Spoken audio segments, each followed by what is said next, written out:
Alcides y Góngora, o los condenados al ostracismo, por Manuel Gelafio González. Capítulo 7. El padre de Matilde. La noticia de la patética vindicación de Fileno excitó en el ánimo de Matilde diversas emociones. Ora creía verlo con la frente serena y el corazón henchido de amor y generosidad, rendido nuevamente ante ella, y se embelesaba con esta idea. Ora se imaginaba verlo altivo y desdeñando a la mujer, que por una tonta susceptibilidad convirtió en evidencia una noticia volandera y causó sus amarguras, y entonces un angustioso remordimiento la atormentaba, pero de todos modos sentía renacer con más vehemencia su pasión. El padre de Matilde, a quien le habían insinuado con mucha sutileza ideas de aversión hacia Fileno, quedó siempre prevenido contra éste, no obstante su vindicación, y rechazó sus visitas. Era noche. Matilde se hallaba pensativa en el corredor del jardín. Los argentados reflejos de la luna matizaban su herbúreo rostro y dejaban ver sus negros ojos guardados por largas y hermosas pestañas, y sus negras cejas que contrastaban con su blonda cabellera. Una idea cruzó por su mente y súbitamente alzóse su majestuoso cuerpo y se dirigió al aposento de su padre. De que se encaró con el padre, arrastrada por un rapto de su pasión, le hizo presente que ella era la culpada de los sinsabores de Fileno. El padre le reprendió con acritud, y ella, viéndose herida en las fibras de su corazón, no hizo más que callar, y dos perlas resbalaron por sus mejillas de rosa. El padre se consternó al ver sus lágrimas y con voz cariñosa le dijo: «No creí, hija mía, que mis palabras te arrancasen esas lágrimas, de las que más tarde te arrepentirás, o más bien te avergonzarás. Cree, Matilde, a tu padre, que siempre cifra su felicidad en la tuya». Matilde, al observar la mudanza de su padre, creyó llegado el momento de hacerlo cejar, y discurriendo una mentira dijo: «En la inteligencia de que era justo y de que usted no tendría a mal, dirigí un billete a Fileno, dándole satisfacción de mis ligeros y aventurados juicios». «Calla, mujer», le replicó el padre, «¿no te avergüenzas de confesar esa infamia? Te has abandonado a los embates de una criminal pasión que te hace perder hasta el honor y el decoro. No me vuelvas a hablar más de esto, si quieres no quitarme la vida». Apenas acabó de pronunciar estas palabras cuando salió furioso y precipitadamente se dirigió a su estudio, y allí le escribió una carta a Fileno, en la que vertía toda la hiel que albergaba su pecho contra él, y entre otras cosas le hablaba del billete que Matilde fingió haberle escrito. Fileno, al leer esta carta que redoblaba sus heridas, quedó taciturno y confuso. Toda la noche estuvo apurando en vano su pensamiento, perdido en un mar de conjeturas. No pudo columbrar de dónde dimanaba este nuevo contraste, pero al fin se dijo: «De todo esto se colige que Matilde me ama, y que el padre me tiene aversión. Sabe Dios por qué». Eduardo era el único confidente de su corazón, y las amarguras, decepciones y cuanto sucedió durante su permanencia en Cobija, donde había fijado su residencia, llegó a conocerlas por las reiteradas cartas de Fileno, que después de este nuevo contratiempo le pintó el frenesí de su pasión y lo tribulado de su situación en la carta siguiente: «De Sucre a Cobija, mi más caro y tierno amigo, ya te avisé que la calumnia no pudo alcanzar el triunfo y ya me tienes exento de esa incomodidad. Pero yo no sé qué misteriosa y maléfica estrella me guía siempre al infortunio. El padre de Matilde, con saña feroz, contraría nuestras voluntades, oponiéndose a nuestro enlace, y la causa no me es dado siquiera columbrar. Pero cuantas más barreras se oponen a mi amor, tanto más crece la vehemencia de mi pasión, y creo que esas pasiones fantásticas que hombres de imaginación ardiente suelen pintar en las novelas ya son muy poca cosa en comparación del fanático culto con que adoro a Matilde. Mi corazón se ha convertido en un santuario, su imagen en el ídolo y mi pensamiento en el himno que canta sus alabanzas sin cesar. Y creo que me sacrificaría por este ídolo, como esos santos mártires repitiendo que la adoro en medio del más refinado y espantoso martirio. Pero ¿a qué involucrar estas cosas celestes con mi desgraciada y mundana pasión? Ah, Eduardo, mi mente, mi albedrío y todas mis potencias se hallan empapadas en esta pasión y he olvidado las caras afecciones que me unen al mundo. Dios mío, la sangre hierve en mis venas y me influye a la cabeza. Ya no sé dónde me arrastran los ímpetus ciegos del corazón. Esta es una hoguera de voraz fuego, en la que me abrazo. No hay palabra que pueda expresar, ni imagen que pueda pintar el fuego de esta desventurada pasión. Y solo el cielo, que es testigo de esto, puede concebir el sorprendente afecto que produce en mi ardiente alma. Siento un hastío de cuanto en mi torno existe, y aún de mi propio ser. Ah, Eduardo, nada mitiga el desalado corazón de tu amigo, Fileno Alcides. Tantas circunstancias acumuladas por la emboscada protervia de dos malvados contristaban por grados el espíritu de Fileno y extinguían insensiblemente su salud. Una lóbrega noche encapotada de espesas y negras nubes en que el cielo airado amenazaba tempestad, Fileno se paseaba por el barrio de Matilde y al pasar por la ventana divisó a ésta.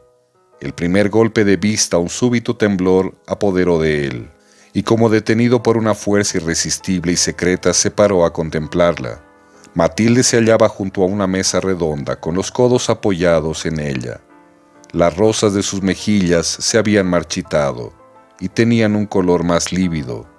La clara serenidad de sus ojos había adquirido cierto brillo que daba a sus miradas una expresión más lánguida y tierna, y su blonda cabellera cayendo en espirales por sus costados formaban un conjunto que le daba una belleza arrebatadora. Fileno la contemplaba enajenado y decía para sí: es el amor quien la ha hecho adquirir esa nueva hermosura aún más seductora. Oh mi ángel por siempre adorado, dichoso el mortal que tus miradas atrae y un suspiro tuyo arranca. En esto oyó un suspiro lastimero cuyo eco resonó en las bóvedas de su corazón y ya no pudo contenerse más. Pensó en tocar la puerta de la ventana para hablarle, pero el padre entró a este tiempo y se detuvo, permaneciendo en silencio y algo acurrucado para no ser advertido. Tan luego que el padre entró y la vio en ese estado de postración y abatimiento, le dijo: ¿hasta cuándo, hija mía, he de verte taciturna y sombría? ¿Hasta cuándo la idea de un hombre sin honor y sin prestigio ha de amargar tus días? Matilde nada contestó. No comprendo, papá, de dónde nazca tanta hazaña contra un hombre de sanas intenciones y cuyo honrado proceder es notorio.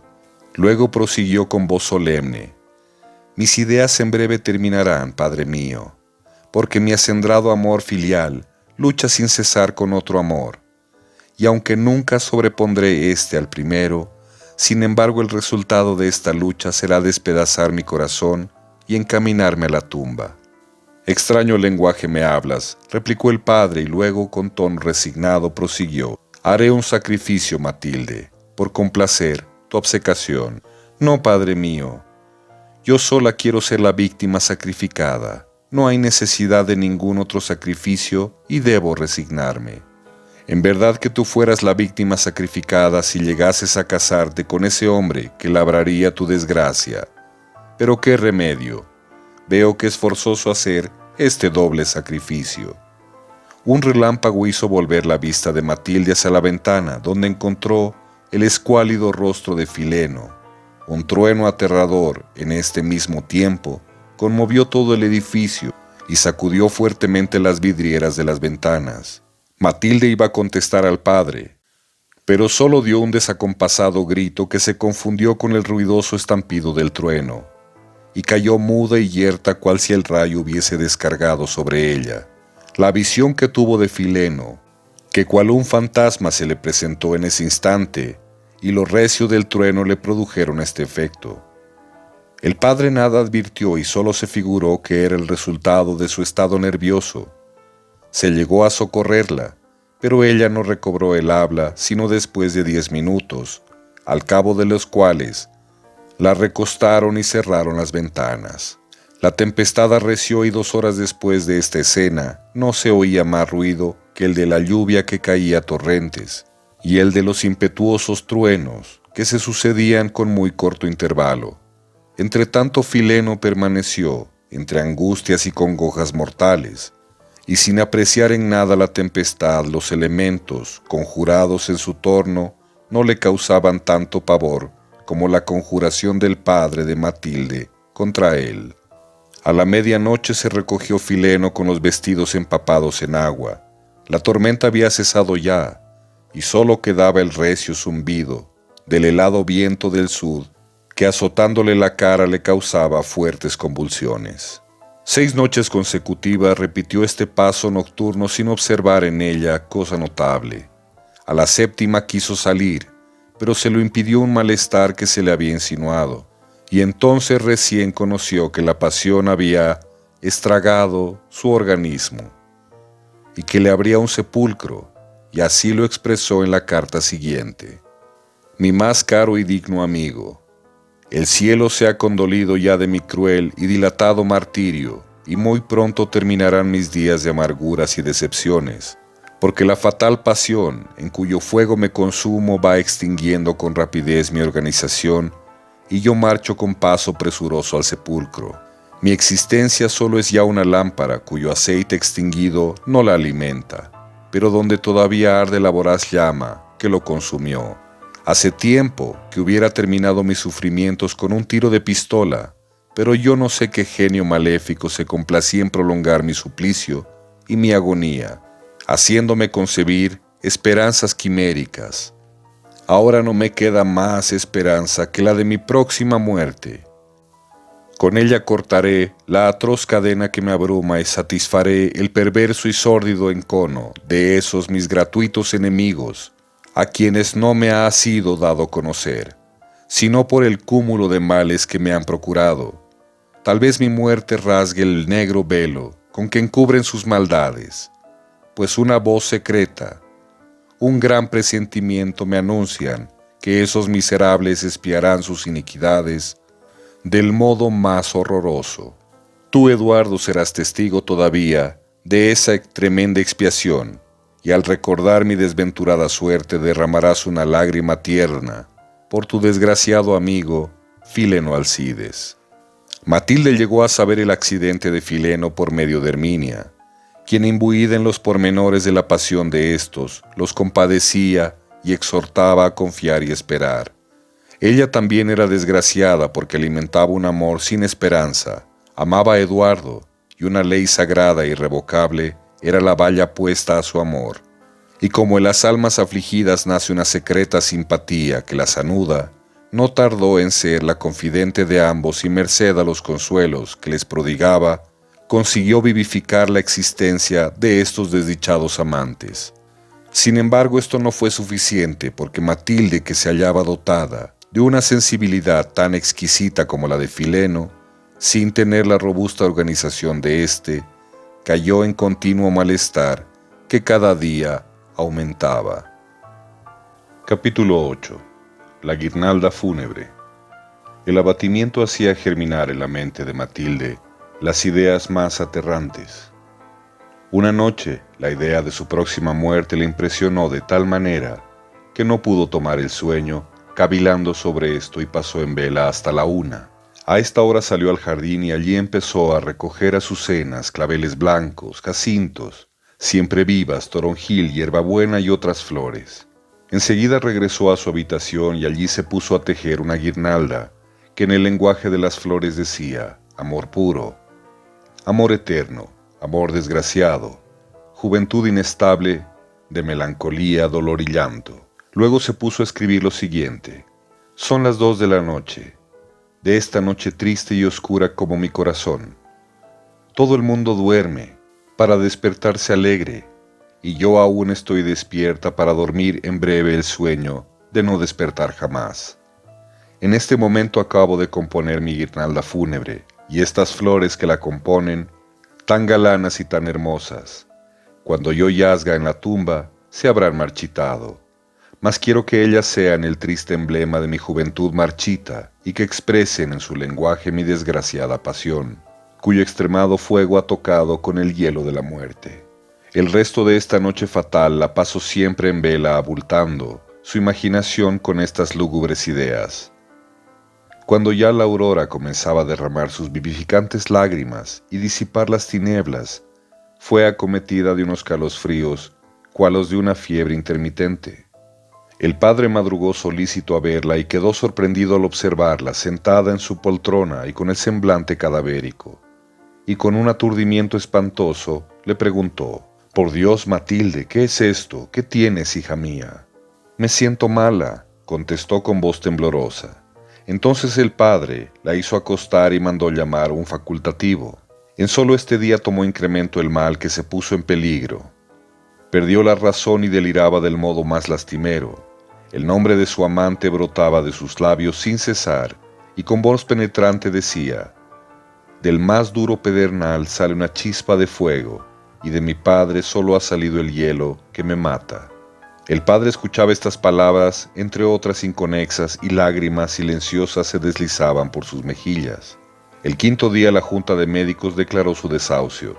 En este mismo día, Fileno supo la fatal noticia y salió a ver a Matilde, con la resolución firme de atropellar cuanto estorbo encontrase en su paso.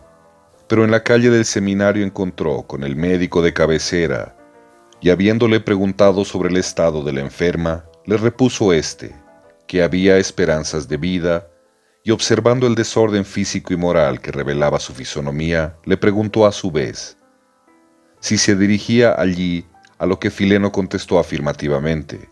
El facultativo lo persuadió que esa era una locura y que sería llevarle la muerte, porque la menor impresión podía causarle ese efecto.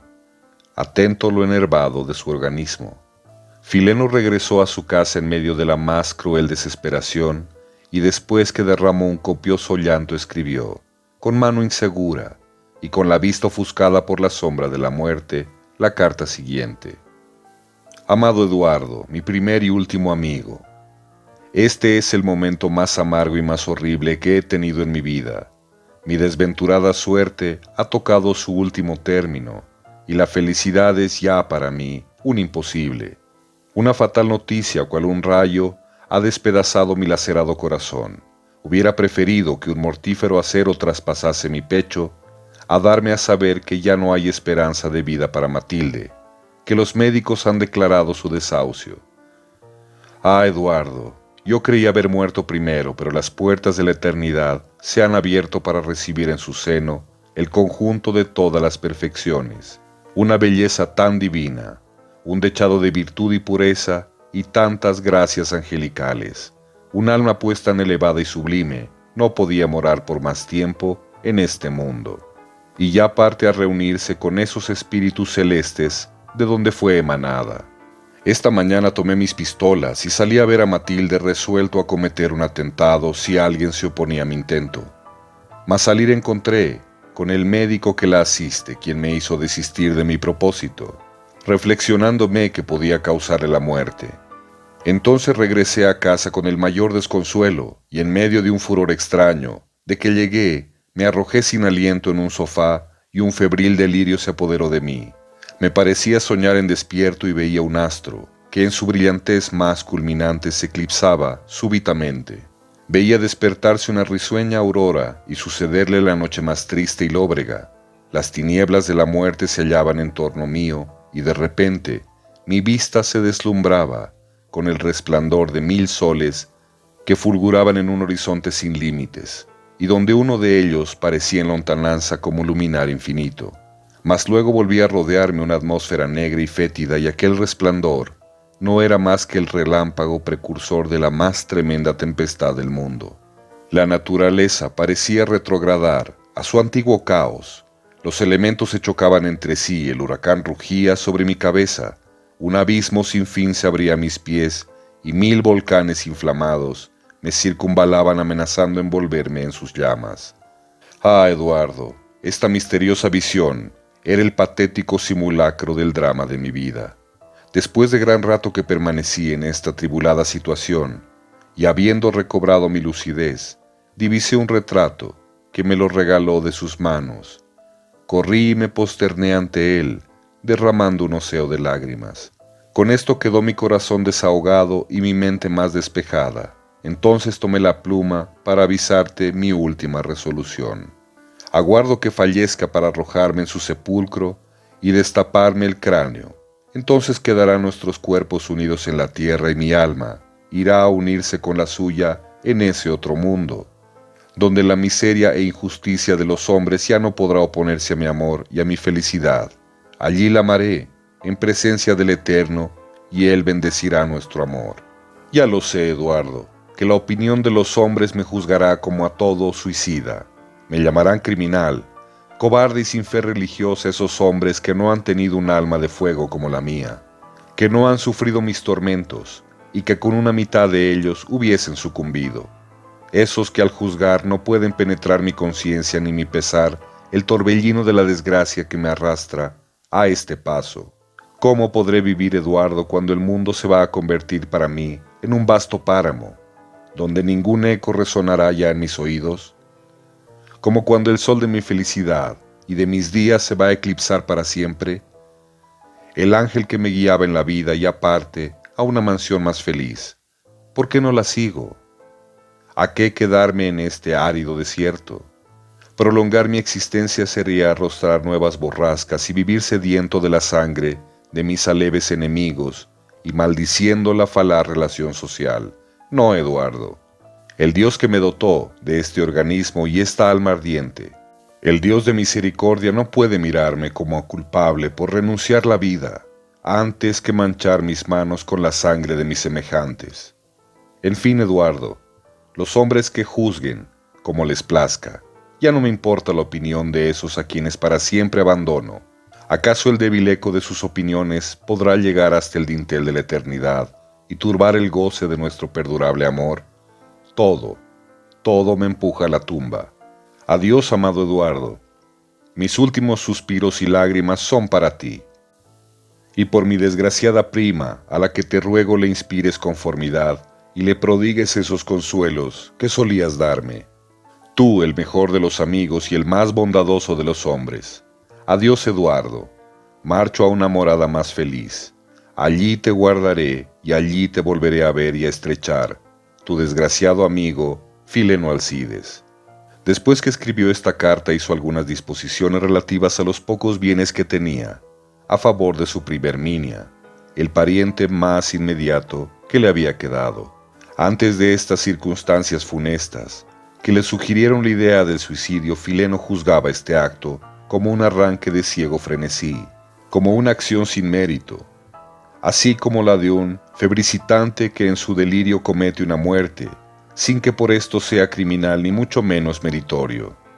La cuestión del suicidio ha sido agitada desde la más remota antigüedad por diferentes escuelas filosóficas y la han tratado bajo tres fases: en el terreno jurídico, filosófico del derecho natural y en el de la moral. Los antiguos legisladores ejercían la vindicta pública sobre el cadáver del suicida y confiscaban sus bienes, castigando de este modo a los hijos inocentes el crimen del padre, que suponían consistía en que privaba a la sociedad de un miembro útil, y por esto consideraban a los hijos como a reprobos y desheredados hijos de Caín. Todo esto solo queda ya en la historia como un testimonio de la barbarie de aquellos tiempos. En el terreno natural, dice, el hombre solo es usufructuario de la vida. Juego de palabras forenses, contrato bilateral, pruebas de la estipulación. Otros dicen, Dios le dio la vida al hombre con la condición de no quitársela por sus manos. Aquí es mayor el juego de palabras, porque a más de implicar un contrato condicional, separa dos palabras correlativas. Se supone primero al hombre y después la vida que se le da, como si pudiese concebirse hombre sin vida. Otros proponen más racionalmente y dicen, cuando los atractivos que hacen amable la vida huyen y las esperanzas desaparecen y la vida se convierte en una tenebrosa caverna de dolor, donde la luz tan fugaz del placer ya no penetra, ¿tendrá el hombre derecho a arrancársela? Aún las leyes naturales tienen sus excepciones. Así, en la grave enfermedad de un miembro, es necesaria la mutilación vedada por la ley natural, y es el caso de la excepción, Aún más todavía, el dolor extremo y la muerte. ¿Qué es el dolor extremo del dolor? Son dos extremos que se tocan. Los que esta cuestión proponen, parece que intentaran hacer reñir el derecho natural y la moral, siendo así que lo preceptuado por la una lo es por el otro, y guardan una armonía inmutable, pues ambas son la ley natural que presenta a nuestros ojos la sabiduría eterna. Pero sigamos aún. Preguntan, ¿es o no es lícito el suicidio? Para clasificar el mérito o demérito de una acción es menester atender el grado de conocimiento y libertad con que obra el individuo. Muchos suicidas cometen este acto en el trastorno completo de sus facultades mentales, y casi todos son arrastrados por el impetuoso torrente de los males morales y físicos que arman el brazo del suicida. Y como no hay tribunal competente para juzgar lo íntimo de las consecuencias, solo allá en el tribunal de la justicia eterna podrá apreciarse el grado de conocimiento y libertad, y las circunstancias atenuantes o agravantes. Pero la norma general es el primer precepto de la ley natural, la propia conservación. Esta es la voluntad de Dios que la razón del hombre conoce a cada paso. Por ese apego a la vida, innato en todos los seres y por las facultades o medios que le dio la esperanza. El primero, el más grande y postrer bien del hombre, la esperanza. Esa fúlgida aureola que se muestra y brinda en lontananza para que el hombre vaya siempre en pos de ella. La esperanza que hace gozar, más que en la realidad del placer, y que en medio de la más cruel y aterrante tormenta, lo fortifica y sostiene la vida. Se colige de esto que quien se suicida con pleno conocimiento y libertad, quebranta el primer precepto de Dios, expresado por la ley universal y eterna de la naturaleza. También dicen cobardía y otros valor al acto del suicidio. Esta es una cuestión insulsa e inconducente, y aquí militan las razones anteriores, porque el valor bien entendido es una virtud, y vendría a pararse el absurdo más atroz al clasificar al suicidio como virtud. El suicida no puede ser sino un desgraciado en la acepción más lata de la palabra. Fileno tenía una virtud sólida y un juicio recto, y sólo la malidecencia que produjo en él la más fatal aberración en el amor, lo impelía a dar un paso en el abismo. Capítulo 9. El consejo de guerra. Un mes transcurre desde el infausto día en que desahuciaron a Matilde. Al cabo de este tiempo hallábase ya ésta en el último periodo de la convalecencia. El señor Pezuela, penetrado de las funestas consecuencias que ocasionaría el continuar poniendo barreras a la frenética pasión de su hija, resolvió desposarla con Fileno, y este pensamiento se lo insinuó desde los primeros días de su convalecencia. El alivio de Matilde fue un rayo de luz que disipó la funesta ceguedad de Fileno. Sus aterrantes y lúgubres ideas se trocaron en transportes de gozo y de gratas esperanzas, y recién llegó a conocer que, obcecado por la amargura y desesperación, hubiera cometido un horrendo atentado. Pero como todo depende en la vida de las circunstancias, y éstas variaron completamente, variaron también las ideas de Fileno. El padre de Matilde empezó a darle satisfacción a éste de su injusto proceder para con él, y después de reiteradas pruebas que le dio, de su sinceridad ajustaron nuevamente el matrimonio. Aleccionado Fileno en la escuela del infortunio, aprendió un escepticismo que le hacía dudar de cuánto le era favorable vivir siempre sobre las armas, pues ya bien sabía que tenía enemigos que ocultaban la mano al descargar el golpe. Beatriz era este número y debía ser partícipe de esta tenebrosa intriga, pero se ignoraba su paradero. La policía secreta y vigilante que Artemón mantenía a buen sueldo no tardó en darle parte de la novación del pacto matrimonial. Artemón, al saber este acontecimiento, puso nuevamente en juego su astucia y maldad para llevar a cabo su nefando plan. Y como no hay malvado que carezca de talento para estas cosas, fácilmente encontró el medio de realizarlo. Este consistía en presentar complicados a Fileno y Eduardo en los sucesos del 6 de septiembre. No pasaban muchos días de esto y las circunstancias se adaptaban propicias a sus designios. El Congreso se hallaba reunido y algunos diputados, en una de las sesiones, hicieron la moción de que se declare fuera de ley a todos los cómplices en el atentado. Tan bárbaro proyecto que chocaba con los principios de la moral, del derecho y la civilización, no tuvo acogida. Desde la apertura del Congreso, tanto en la Cámara de Representantes como en la de Senadores, empezaron a dirigirse invectivas, y el Congreso se convertía ya en un foco de riñas sujetas a ciertas reglas de civilidad, sin que esto ofrezca nada de extraño, pues esta colisión de bandos se presenta en todos nuestros congresos y asambleas. Esto es emergente de que los pueblos se hallan avesados a elegir para sus cometidos o representantes a los más empecinados, a los más exaltados partidarios de un bando, de suerte que cada asamblea no es más que la reunión de los más fanáticos en política, dividida en dos o más bandos, que cada cual de ellos quiere avasallar al otro u otros.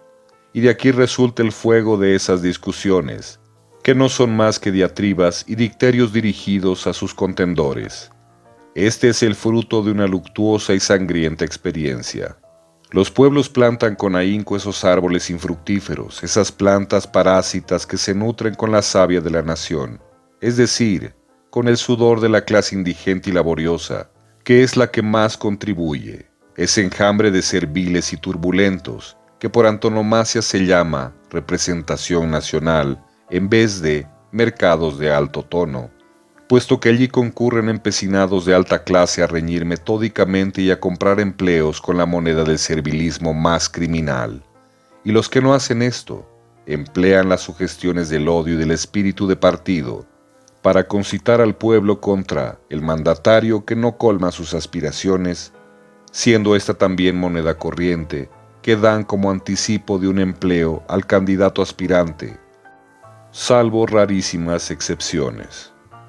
Si los pueblos comprendiesen sus intereses, alejarían siempre de la representación nacional a esos demagogos, que solo sirven para encaminar al pueblo a un sacrificio tan estéril como su talento. Alejarían igualmente a esos inmundos reptiles que se arrastran a los pies del poder, porque estos son la antítesis de los anteriores, y estos dos extremos opuestos encierran un letal veneno para la patria. Si en lugar de esos anarquistas explotadores y de esos siervos menguados que hacen granjería de su sacrosanta misión, los congresos se compusiesen de hombres probos conocedores del país y de sus necesidades, entonces tremolaría la bandera de paz, prosperidad y enaltecimiento del país, y estas congregaciones llegarían a ser el rocío que vivificase la vida que esta república, que ya hace en convulsiones mortales, en medio de tanto vigor y lozanía, y que yace en la miseria en medio de riquezas prodigiosas, entonces serían reemplazadas esas rencillas ignominiosas con las cuestiones vitales de abrir los vínculos fluviales y las vías terrestres para dar franquicias al comercio y establecer relaciones de conveniencia común entre los pueblos. Pero todo esto lo reservan al tiempo, porque engolfados en el partidarismo ignoran hasta la posición topográfica de Bolivia y no miran el superávit de fondos que hay para estas empresas, comercio, industria para exterminar la empleomanía y la militarización, ese fatídico engendro del partidarismo para cortar la cabeza de la hidra de la anarquía que diezma la población sin cesar y para que haya orden, libertad, riqueza y prosperidad. El Congreso del año 50 en que estamos tuvo un trágico fin. El presidente del Senado fue juzgado por 2 comisiones militares, y como la primera no hallase suficiente mérito para condenarlo, formada la segunda fue condenado a la pena capital y pasado por las armas. El presidente de la Cámara de Representantes fue también condenado a muerte, pero se le conmutó la pena. Con la mayor vigilancia se perseguía a los cómplices del 6 de septiembre. Y bajo tan favorables auspicios no podía menos que lisonjearse Artemón de perderlo a Fileno, pues para esto le bastaba el plan infernal que le sugirió el ser calígrafo, porque tenía todos los visos de verosimilitud. Le falseó la letra a Eduardo Góngora, en ella le hablaba de un complot revolucionario referente al atentado que debía tener lugar, en contestación a otra que Fileno le había escrito iniciándolo en el proyecto. Del odio profundo que Roger Rioja le tenía a Eduardo, procuró también sacar ventaja haciendo que éste fuese el delator. Por otra parte, se hallaba unido con aquel por una superioridad de astucia con la que lo fascinaba y sojuzgaba. En una de esas madrugadas del mes de septiembre, hacia una mañana hermosa y serena, el astro del día con sus primeros y fulgurosos rayos empezaba a colorar de púrpura la rojiza cima de los cerros que dominan la ciudad. Al silencio triste de la noche empezaba a reemplazar el alegre bullicio del día. Por todas partes se oía el sordo y desacompasado rumor que hacían los instrumentos en los talleres, mas no cruzaba todavía por las calles sino panaderos, albañiles, carniceros y una que otra beata, de esas que tienen la devoción de oír la primera misa del alba. Dos hombres decentemente vestidos, envueltos en sus cortas capas a la moda, caminaban con paso mesurado y continente grave por la calle que conduce al Prado. Al ver el aire reposado con que andaban, cualquiera habría creído que aquellos personajes iban a recrearse con la bella perspectiva que presenta aquel risueño y verde prado, que al irradiar la aurora, con sus plateados rayos, ufano ostenta su lozanía y convida a gustar del dulce y delicado ambiente perfumado por sus flores. Aquel mismo prado, que pocos días había sido testigo mudo de escenas sangrientas y horrísonas, había visto revolcarse en su propia sangre al primer magistrado de Bolivia, y había visto también en el mismo lugar caer del patíbulo revolcado en sangre y convertido en cadáver al presidente del Senado. Vio pues revolcarse en el polvo y en el mismo sitio a los dos primeros magistrados de la República. El uno de estos personajes, ya al terminar el Prado, le dijo a su compañero: «¿Qué pensativo estás? Hace algún tiempo», le repuso, «que estoy dando a los 1000 demonios, desde que estuvo por acá ese mentecato de Eduardo, que con su llegada ha ocasionado una completa mudanza en Herminia, pues desde entonces observo que se halla muy melancólica. Evita que se encuentre en nuestras miradas, huye de mi presencia como si no pudiese soportarla, y me hablaba siempre en un lenguaje lacónico». «Diantre», exclamó Artemón, sin poder reprimir por más tiempo el gozo que le causaba esta relación. «Se me ocurre una felicísima idea de ver este lugar», y le señaló con el dedo el sitio donde ocurrió la catástrofe del 6. Luego continuó: «De un solo golpe podemos hacer que desaparezcan esas dos sombras que asedian nuestra felicidad». Enseguida le relató su plan asegurándole que tendría buen éxito la delación y que nunca aparecería él como delator. Roger acogió la idea de su amigo y después de convidar bien el proyecto se retiraron a darle ejecución. Ese mismo día a las 5 de la tarde lo tomaron preso a Fileno y sacaron de su escritorio una carta que era el cuerpo del delito y que lo condenaba según todas las apariencias. Carta apócrifa que Artemón le escribió imitando la letra de Eduardo y que la hizo poner en el lugar indicado con un criado a quien lo tenía comprado. Al siguiente día fue sometido a un consejo de guerra. ¿Qué podía decir ni qué justificativo tenía de su inocencia para defenderse ante esos tribunales militares creados por el despotismo, para tener un asidero en ellos? Instituciones odiosas que en todos los países y épocas han sido el terror de los inocentes. Tribunales terribles que siempre han fulminado sentencias crueles, cárceles pavorosas, destierros o muerte y casi siempre sacrificando víctimas inocentes, a infames delaciones, a intrigas inicuas o a inveterados odios del partidarismo. Si recorréis la historia encontraréis un horroroso cuadro de atrocidades, hombres sin luces sentados en el solio de la magistratura judicial, decidiendo del honor, de la libertad y de la vida de los hombres, sin sujeción a ley ni fórmula alguna, hombres cuyo solo vestido revela que están bajo la férula del poder, bajo la ciega obediencia del soldado, en una palabra, que son el instrumento de la venganza. Los terroristas dicen que estos tribunales son creados por razón de Estado para suprimir las fórmulas y castigar brevemente los delitos políticos. Razón de Estado, paradoja monstruosa, frase alática, Este es el pabellón izado por los piratas de los palacios. Suprimir o abreviar las fórmulas que son la salvaguardia de la inocencia, que son el valladar puesto a la arbitrariedad, es disminuir o subvertir sus garantías y abrir un ancho sendero a la violencia. Las fórmulas son el medio de esclarecer la verdad del delito imputado, y suprimirlas o abreviarlas es haber condenado sin juicio previo, es eludir la ley y hacer irrisión de ella, hollando los sagrados derechos del hombre. ¿Cómo podía vindicarse Fileno ante estos tribunales, que al abreviar las fórmulas le quitaban toda defensa? Tanto más cuanto que la apariencia lo condenaba y la funesta ceguedad política había subido de punto con el tiempo climatérico. Fileno, al reconocer la carta, se fijó en que llevaba fractura, y como era seguro que tanto en la administración de correos de Potosí cuanto en la de Cobija no debía aparecer su nombre en las listas, hizo presente al consejo que era menester el esclarecimiento de este decisivo punto de su culpabilidad, pidiendo el respectivo informe de ambas administraciones. El consejo vio que esta fórmula dilatoria era contraria al espíritu de la institución de estos tribunales, y clasificó de necio subterfugio la acepción propuesta. Exasperado Fileno con esto, redujo el resto de su defensa a demostrar la facilidad con que la malidecencia obtenía sus triunfos, apoyada en una institución odiosa. Desde los primeros albores de este día el pueblo corría por las calles como las oleadas de un mar embravecido, y ese flujo y reflujo de la muchedumbre dejaba oír un sordo murmullo por todas partes. En la plazoleta de San Juan de Dios se veía un patíbulo levantado, y junto a él se hallaban dos curiosos, el uno de los cuales dijo a media voz a su compañero: «¿A qué me traes a este siniestro lugar?» «Calla», replicó con vivacidad el otro.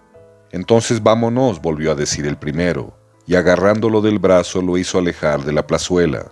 El uno de estos malvados, que no eran otros que Artemón y Roger, no tenía la conciencia tan encallecida como su camarada, y quizá al verse frente al patíbulo, se imaginaba ver a su víctima con los ojos clavados al cielo, pidiendo justicia y venganza, y luchando con la muerte en las últimas convulsiones que el organismo hace para exhalar el espíritu.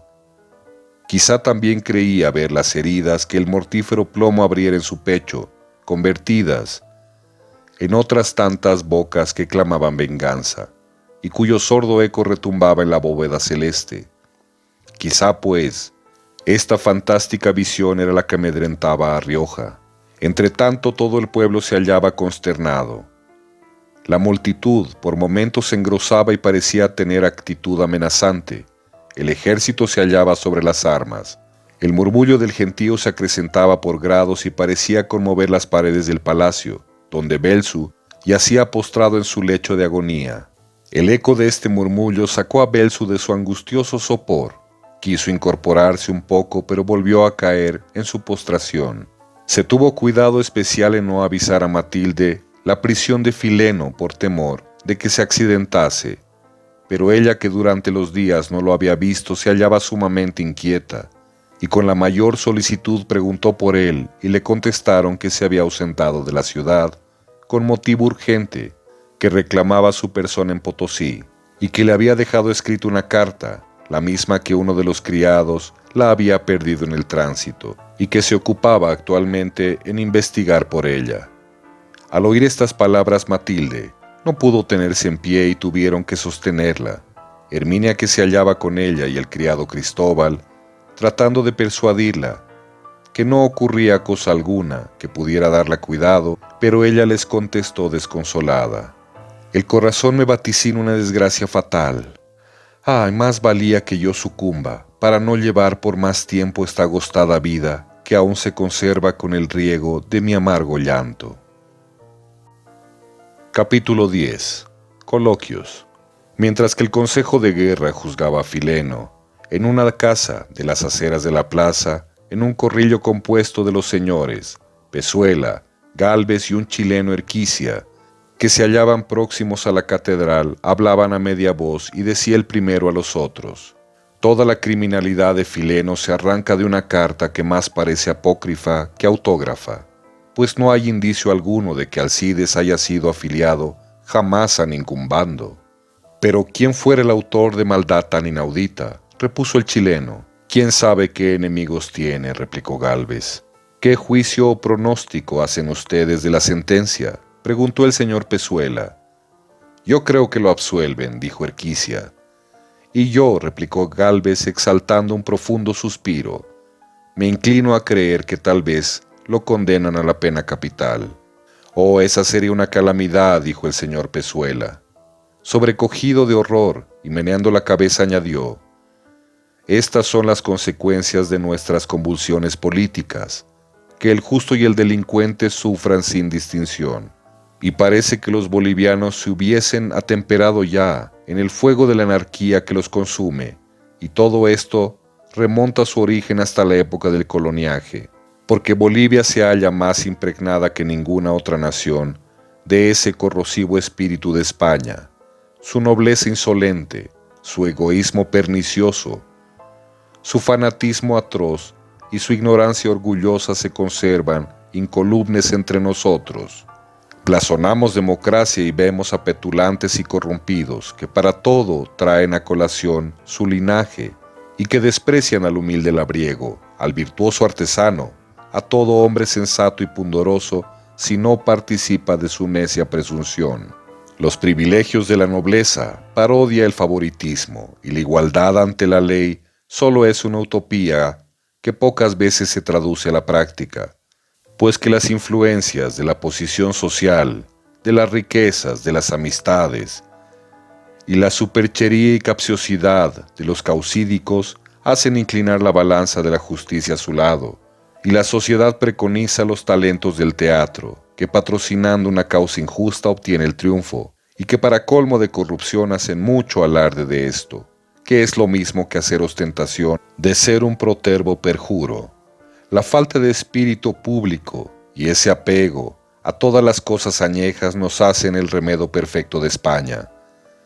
El fanatismo ha tomado una forma menos aterrante que en tiempo de la Inquisición, pero aún vemos en el siglo en que más destella la luz divina del ser increado que gobierna el universo, hijos de las tinieblas que tienen a Dios en la boca y Satanás en el corazón, cuervos que se alimentan de cadáveres y que aún querrían restituir la Inquisición como dignos representantes de Torquemada, de Luque y del nefando Valverde, que con el crucifijo en la mano y en medio de fervientes oraciones hizo estrangular en Cajamarca el augusto cuerpo de nuestro padre Atahualpa. Vemos una clerecía estragada, ignorante y que solo sabe la multiplicidad y de las prácticas estériles del fanatismo, en vez de las virtudes cristianas, ministros del Averno cubiertos con la túnica de Cristo. Pero observo que estamos en mal sitio y estas cosas deben decirse muy despacio, porque si algún clérigo de estos me oyera, sin embargo, de que tenemos muy honrosas excepciones, era capaz de decir que yo impugno los principios religiosos, pues que hasta de su corrupción hacen dogma de fe, y sus delitos quieren que sean venerados y escudados con los privilegios de su fuero.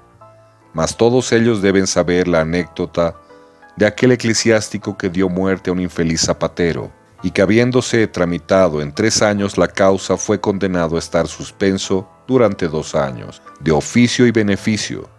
El zapatero había dejado una familia indigente y numerosa, y el hijo mayor que hacía fermentar en su pecho el sentimiento de venganza llegó a cometer el atroz crimen de asesinar al que le privó del autor de sus días. En consecuencia, fue juzgado y al cabo del mes condenado a morir en el cadalso, pero a tiempo de que lo llevaban a ejecutar consiguió avistarse con el monarca, quien después de imbuirse en todos los antecedentes le conmutó la pena en 2 años de suspensión de su oficio. Oh amigos, el siniestro y maléfico espíritu de España mora todavía entre nosotros, y lo mejor es que todos abominan del ominoso yugo con que España durante 3 centurias nos unciera como a bestias, pero nadie quiere sacudirlo. Yo me honro de ser uno de los fundadores de esta república y deploro que aún no se haya consumado nuestra obra, porque al sacudir el yugo en Junín y Ayacucho, lo hicimos solamente en el terreno material, y dejamos para la generación presente el sacudirlo en el terreno intelectual y moral. Y esta generación no da un paso cuando el mundo anda por vapor y electricidad. Un rumor que procedía de la acera opuesta cortó la palabra al señor Pezuela. «Ya lo sacan a Fileno», dijo Gálvez. «Probablemente ha terminado ya el consejo». «Vaya usted a indagar algo sobre el particular», le repuso el señor Pezuela. «Lo aguardamos en casa». Y al decir esto se apartaron, y Gálvez se dirigió hacia la policía. Capítulo 11. El confinado. Era la noche del 28 de septiembre. Corría un viento húmedo y frígido. El firmamento parecía enlutado con un tupido y negro velo. Reinaba un silencio sepulcral a las 10 y solo se oía el monótono susurro del cierzo. La luz moribunda de los faroles daba un aspecto tétrico y fúnebre a la ciudad, que parecía convertida en un vasto cementerio. Después el silencio, que en las ciudades que han sido su teatro, y entonces no se turbaba la noche, ni por las orgías, ni por ser viviente alguno. A las 11:30 se oyó el paso de un caballo que acompasaba con el sonido metálico de la espada que llevaba el jinete, el cual, dirigiéndose a la casa de policía, gritó con voz estertórea: «¡Arriba! ¡Arriba, sargento Jiménez! ¿Qué hace esa gente que no sale?». A esta voz contestaron un comisario, un sargento y algunos gemidos que salían del interior, pero luego volvió a quedar sumergido en el mismo silencio. A las 12 se oyó el tropel de algunos de a caballo que salían de la policía y de unos pocos que iban en pos, a pie. Los de a caballo eran 4 soldados, un oficial y un preso a quien conducían, y los de a pie eran parientes lejanos del preso o amigos. Al pasar por la esquina de Santa Mónica, una mujer que parecía disfrazada atravesó la calle y dirigiéndose al preso le alcanzó 9 pesos 3 reales, diciéndole: «Recibe esta pequeña demostración de una mujer que compadece su infortunio». 1000 ideas amargas cruzaron por la imaginación del preso, con una rapidez eléctrica, y después de recibir esta santa dádiva le preguntó con voz cortada y le dijo: «¿A quién tengo el honor de comprometer mi gratitud? Si alguna vez quieres ser grato conmigo, séalo con cualquier mujer desgraciada», le replicó la disfrazada, y ocultando más su rostro se retiró a la vereda, no sin haber recibido reiterados agradecimientos. Esta escena conmovió a todos los circunstantes. La comitiva fue acompañada hasta el ministerio, fuente pública situada al extremo nor-noroeste de la ciudad. Aquí todos se despidieron del preso con abrazos tiernos. Al regresar los acompañantes formaban entre sí conjeturas diversas acerca de la mujer incógnita que hizo una acción tan loable, y uno de ellos emitió la opinión de que el aire, la estatura y el acento de la voz, aunque mal simulado, lo inclinaba a creer que era una joven llamada Flora. Al amanecer, la intemperie se hizo más insoportable, pero continuaba caminando Fileno, a quien el Consejo de Guerra lo había condenado a la pena de confinamiento. El oficial que comandaba la partida, hombre brusco y soez, dirigió algunas palabras picantes a Fileno, dándole a comprender que también, por causa suya, ellos sufrían sin culpa. «La desgracia merece respeto y no insulto», le contestó Fileno con sangre fría.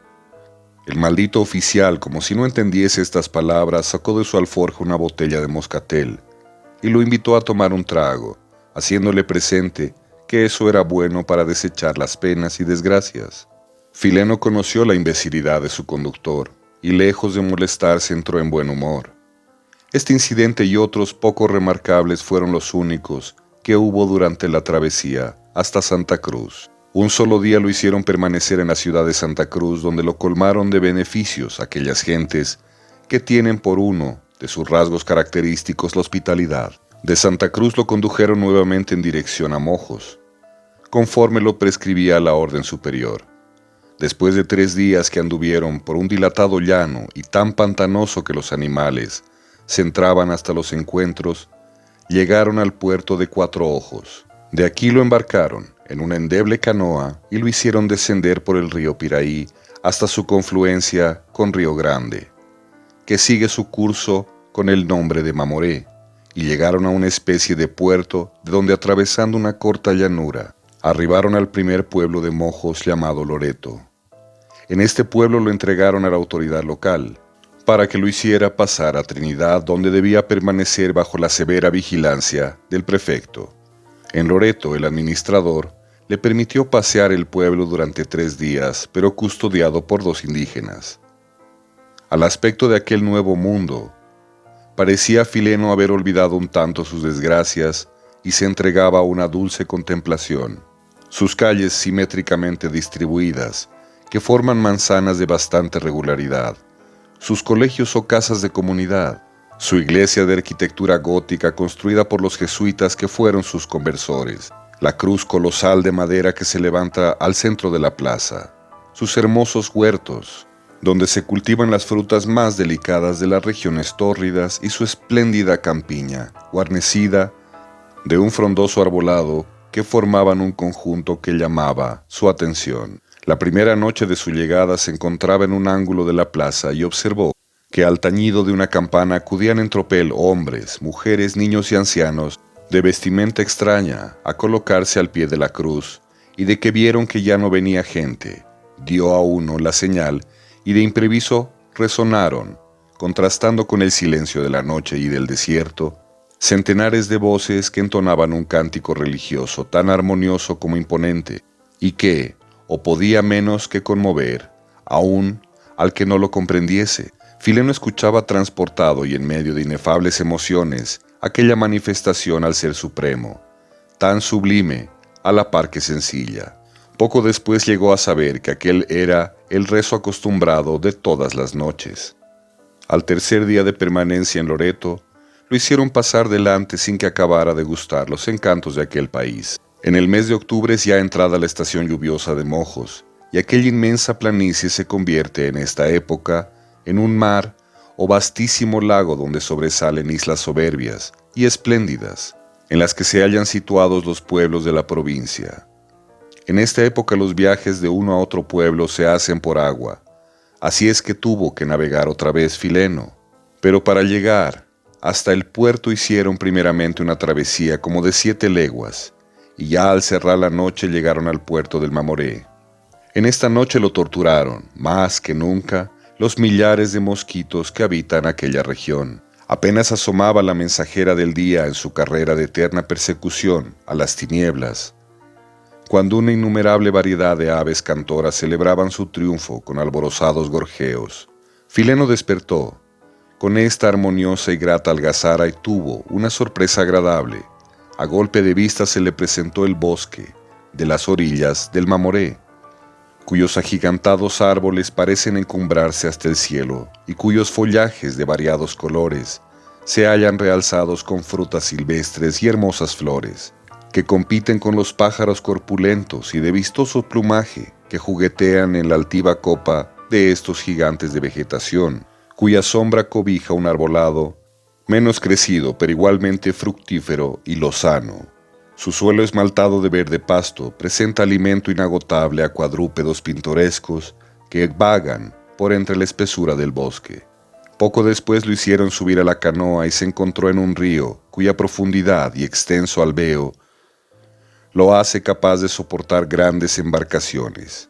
Este río es el Mamoré, que surca serpenteando aquella vasta planicie y va a reunirse con otros ríos tan caudalosos como él para formar el portentoso Amazonas, que en majestuosa y plácida marcha lleva al océano el testimonio más patético de la grandeza de la América y especialmente de aquella venturosa región donde la prosperidad convida al hombre industrioso.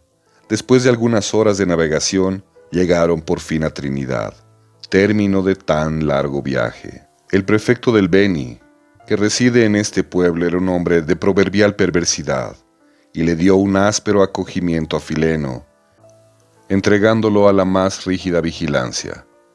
Mas la afabilidad de su carácter y algunos conocimientos botánicos que poseía le granjearon la benevolencia del pueblo, y aún la del mismo prefecto, quien al cabo de pocos días le concedió, como una gracia de libertad, de ir a cazar en las inmediaciones. La inmensa variedad de aves acuátiles que revolotean en los ribazos del Mamoré, buscando el pescado que las ondas arrojan, le ofreció una caza divertida y cómoda. Algunas veces solía también ejercitarse en la pesca juntamente con los indígenas, y cada vez tenía motivos para admirar las enormes dimensiones y en la infinita variedad de peces que pueblan el río. Entre los que más llaman la atención del viajero son los bufeos o delfines, y los lobos, porque andan siempre en bandadas que persiguen juguetonamente la embarcación, y saliendo del río vuelven a sumergirse, arrojando agua al aire. Fileno en sus primeros días de permanencia en Trinidad estuvo muy preocupado con la investigación de aquel pueblo, que tiene el título de ciudad, que es la capital del departamento del Beni, y que tiene cerca de 5.000 habitantes indígenas, inclusive algunos pocos forasteros que pertenecen a los departamentos de Santa Cruz y Cochabamba, y algunos, aún más raros todavía, a los otros departamentos. Los pueblos del Beni difieren mucho de los otros pueblos de la República, y entre ellos mismos hay algunas diferencias en sus circunstancias, pero su aspecto general es uno mismo. Los mojos propiamente dichos tienen color un poco más claro que el resto de los indígenas de la República.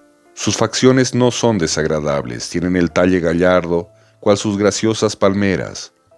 Son francos, afables y hospitalarios, tienen una habilidad sorprendente para las artes y una inteligencia clara que cultivada, quizá produjera algunos genios. Sus costumbres son una mezcla de la vida salvaje, vida de indolencia, de caza y de pesca, y de la vida civilizada y laboriosa, en la que sobresale la multitud de prácticas religiosas, que entre ellos han dejado sus conversores jesuitas, involucradas con las supersticiones de su antigua religión, y con las que son inherentes a la ignorancia. Hay dos puntos de singular y notable analogía entre mojos y los egipcios. La una es la fecundidad de las mujeres atribuida en Egipto a las inundaciones del Nilo y en mojos a las del Mamoré, aunque evidentemente la causa es sin duda el clima y la fertilidad del suelo, pues chiquitos y otros países presentan este mismo desarrollo prematuro de la naturaleza humana, que muchas veces hace que las mujeres se casen a los 9 años y que en esta precoz edad conciban. El otro punto es la conciencia notable que hay entre la religión antigua, de los mojos y de los egipcios. Todas las tradiciones hablan del Mamoré como del foco de esa región, así como hablan del Nilo, las de Egipto. El culto que rendían aún a las plantas y animales, a unos como a divinidades tutelares y a otros como a maléficas. Todo manifiesta los puntos de contacto entre estos dos pueblos, el uno de remoto origen y el otro de origen desconocido. Consola la diferencia de que el primero tenía un politeísmo más ilustrado y poético que el segundo. Siguiendo el curso de su historia se observa que continúa su analogía. El Egipto, convertido a la religión de Israel, descuella entre los pueblos de la antigüedad por su fanatismo, celo y superstición, así como los de Mojos, convertido al catolicismo, descuella entre los pueblos de Bolivia, que es la nación que también sobresale por su fanatismo llevado a su grado heroico entre los estados civilizados de la América. Hacía mes y medio que Fileno permanecía en Trinidad cuando llegó una carta del general Telles, en la que le hablaba al prefecto de Fileno como de un hombre sumamente funesto, con quien debía tener mucho cuidado, y si posible fuese, teniéndolo muy seguro en lo más desierto.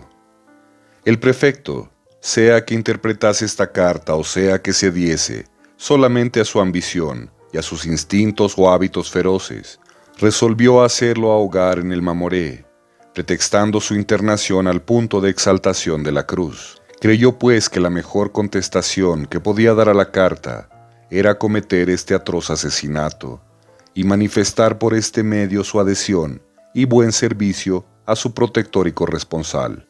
Para instrumentos del crimen eligió 10 indios de entre aquellos que con más exactitud cumplían sus órdenes, pero no porque le profesasen algún afecto, sino porque les inspiraba un pánico terror. Cuando el prefecto le intimó la orden a Fileno, ni siquiera sospechó éste del bárbaro y siniestro fin que se proponían con él. El 12 de diciembre del año 50, salió Fileno de Trinidad con un numeroso acompañamiento de sus amigos indígenas y algunos blancos, que fueron con él hasta mucha distancia y de allí regresaron desconsolados, como si su corazón les vaticinase el objeto inicuo con que le llevaban. Después de bastantes leguas que navegaron, los conductores empezaron a cuchichearse en su idioma. Al aproximarse a la confluencia del río Tijamuchi con el Mamoré, los trinitarios, hombre que en medio de su poca civilización tienen un juicio recto para muchas cosas, no tardaron en conocer que eran instrumentos del crimen.